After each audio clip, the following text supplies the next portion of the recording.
Arkaanii Islaamaa meeqa? Shan. Arkaaniin imaanaa meeqa? Ja'a. Salaanni waajibaa meeqa? Shan. Tokkoffaan maal? Zuurii. Rakkaan isaa meeqa? Afur. Lammaffaanoo? Asrii. Rakkaan isaa meeqa? Afur. Sadaffaanoo? Magriib. Magriib. Rakkaan isaa hoo meeqa? Sadii. Arfaffaanoo? Shan. Rakkaan isaa hoo? Afur. Shanaffaanoo? Subii. Rakkaan isaa hoo? Lam. Shartiin laa ilaaha illallah meeqa? Saddeet.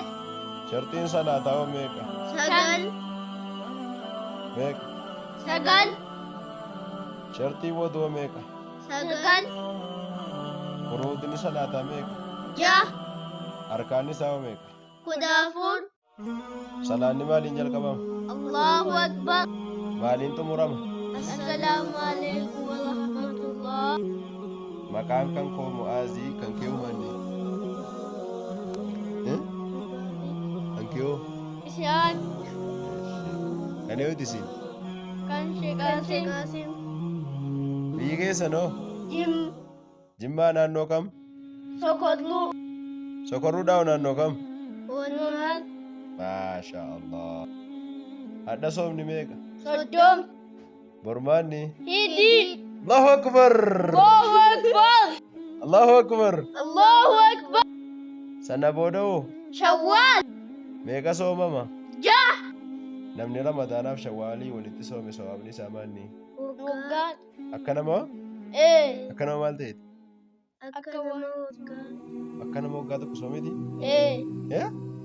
Allahu Akbar! Allahu Akbar. Maqaan kee maanni? Zeefaa eenyu? Gadi. Allahu Akbar! Waa wayitu nu hafe koo kara waduu keessatti waa nu hafe waduu matachi deebinee waa isa laataaf hin hafani waa wayii sun gaafadha. Yoo bishaan dhaban maal godhan? Teemmuma? Wanni teemmuma godhachuudhaa sababaa ta'u waa meeqa?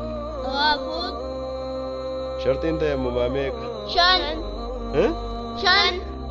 Furuudni isaa hoo meeqa? Waa afur. Wanni teemmuma diigu meeqa? Waa sadii. Shartiin isaa tokkoffaan maal? Islaama ta'uu. Lammaffaanoo? Aqlii qabaachuu. Sadaffaanoo? Ajaagaarii beekuun. Arfaffaanoo? Niyyachuu. Shanaffaanoo? Xalaatti galchuu. Dirqamni teemmumaa tokkoffaan maanni?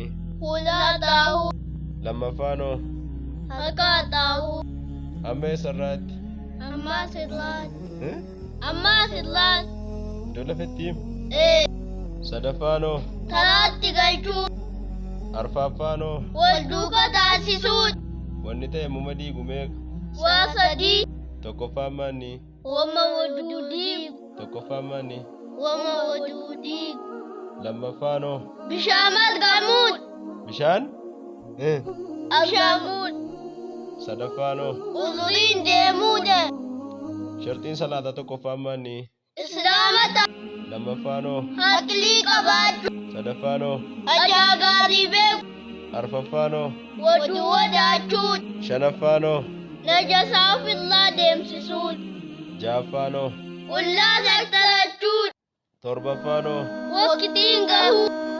Saddeettaffaanoo? Qiblaatti garagaluu. Sagalaffaanoo? Niyyachuu. Wanni salaata namaa balleessu meeqa? Saddeet. Waa meeqa? Waa saddeet. Tokkoffaan maanni? Rukni dhiisuun. Lammaffaanoo? Nyaachuu dhuguun. Nyaachiin dhuguun salaata balleessaa? Sadaffaanoo? Haasa'uun. Arfaffaanoo? Kolfuun. Shanaffaanoo? Taphachuun. Ja'affaanoo? Qiblaarraa garagaluun. Torbaffaanoo? Qullaan namaa mul'achuun. Saddeettaffaanoo? Waduun namaa baduun. Kolfuun salaatan balleessaa? Taphachuun hin balleessaa? Qiblaarraa garagaluun hin balleessaa? Waa nyaachuun dhuguun hin balleessaa? Haasa'uun hin balleessaa? Asiif achi ilaaluun hin balleessaa? Sagada keessatti bakka meeqatti alkool fuudhama? Bakka afur. Tokkoffaan eessarratti? Yeroo har'a mataa. Lammaffaanoo? Yeroo jilba qabatan. Sadaffaanoo? Yeroo irraa ol jedhan. arfaffaanoo yeroo tahiyyatu ol ka'an yeroo imaama jilba irratti qaqqabatan takbiiraa meeqatu jedhama? lam tokko kan maaliiti? kan hallamannaa inni lammaffaanoo kan jilba qabannaan maasha Allah, Allahu akbar. Allahu Akbar.